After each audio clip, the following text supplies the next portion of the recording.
Good morning, LTF sports fans. Just want to start off, before I start off with your Watford versus West Ham preview, just want to send a massive thank you to all the followers we've had this week. We've had a real boom on Twitter, and also some new subscribers on our YouTube channel. Fantastic. Please have a little pop over to our Facebook, try and bump that up for us as well. Again, as you probably noticed, every follow we get, we try to retweet, we try to favourite, and we send you a thank you because we really appreciate it.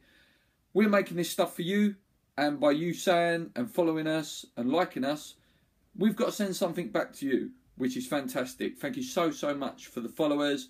I noticed this bumped up some of our views on YouTube, which is also fantastic. I hear a lot of good things from the Slavan video. I was really nervous about making that video, but it seems that it's come across quite well.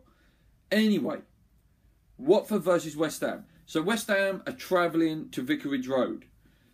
Watford got their win the weekend, and Troy Deeney got his first goal, and Flores will know that if he can pull off a back-to-back win, especially against West Ham, a team that has scalped the likes of City, Arsenal and Liverpool on their travels, he knows what sort of confidence that's going to bring to Watford, and I think that will really galvanise them going into the game. So let's have a look at their threats. Like I say, Troy Deeney, he got his first goal. To me, he seems like one of those confident players, you know. He will go 5-6 games without a goal, and then he'll go on these little runs where he'll score 3s and 4s in 6 or 7 games. A bit like sort of how Colton Cole used to do for West Ham. But obviously Colton wasn't that great player. He's a legend, you know what I mean? But he was a confidence player. Okay, then we look at that Igalo. That Igalo looks a real threat. He's dangerous, he's pacey. Could cause us a bit of trouble, I think. Could definitely cause West Ham some trouble. Let's take a look at their ex-West Ham players. Again, I don't really follow Watford that much, so please don't judge me on that. I don't know whether Diamante or Barami's been getting in the side. But, again, a thing with West Ham is ex-players coming and haunting us.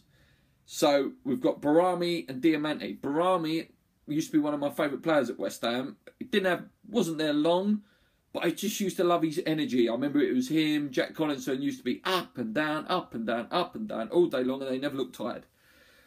But yeah, he's got that. He's got your energy and stuff like that. He also has got quite a nice pass in him as well. With Diamante, your Maverick, if he is playing, I'm not sure.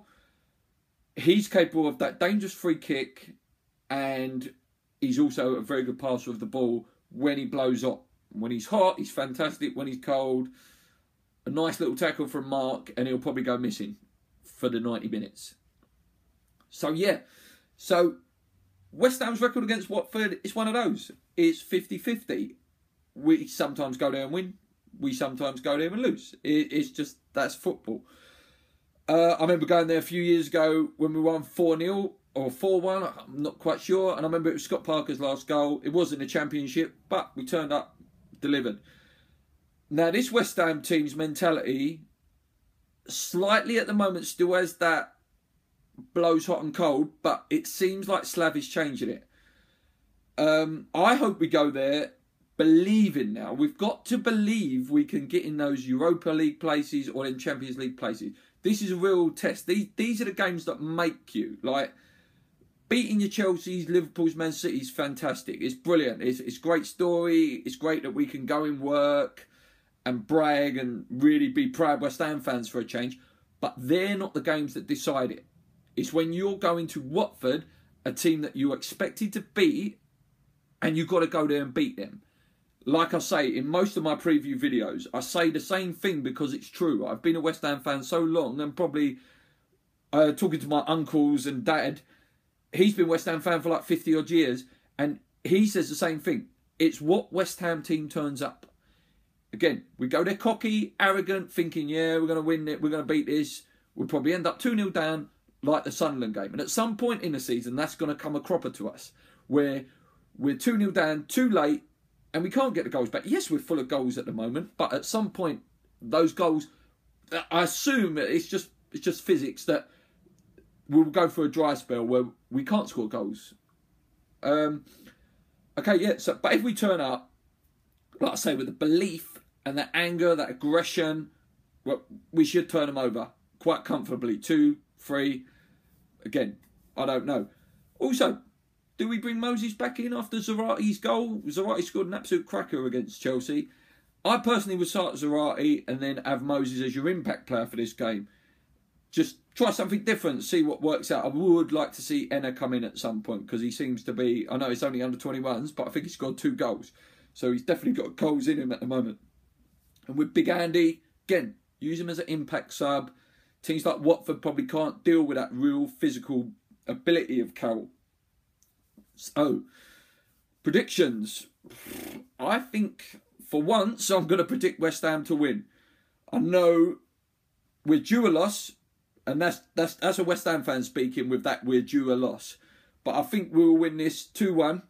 Again, my man, Dimitri, will score, I think, because he either scores or assists. So, against the smaller teams, he seems to be able to get goals and stuff. So, yeah, 2-1 West Ham. Dimitri with the first goal. I think Troy Deeney will score because, again, as I say, confidence player. He'll probably go in a little burst now. Probably a good one for your dream team at the moment.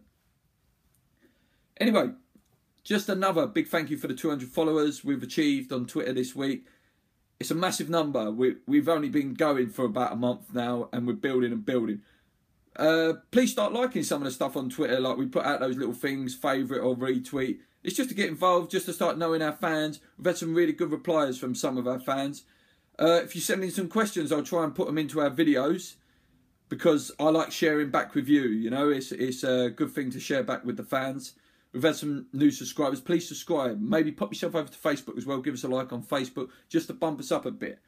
I'll probably do a Premier League preview later if I get time. I'm a little bit busy today. I've got some planning to do. We've got a betting show that's going to start apparently. I'm not sure whether it's going to be this week or next week. We've got to start doing some research into tips and stuff. I know we're going to offer our long shot of the week, best treble, maybe like both teams to score bets.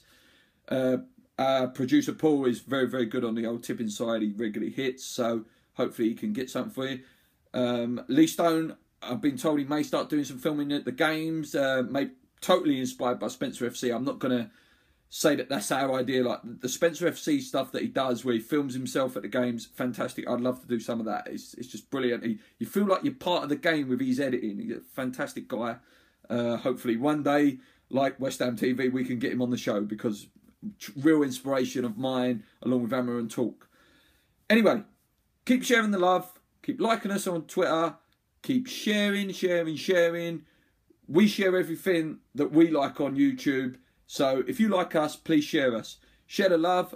Peace. Okay. Remember, we always like your input. Come on, you irons.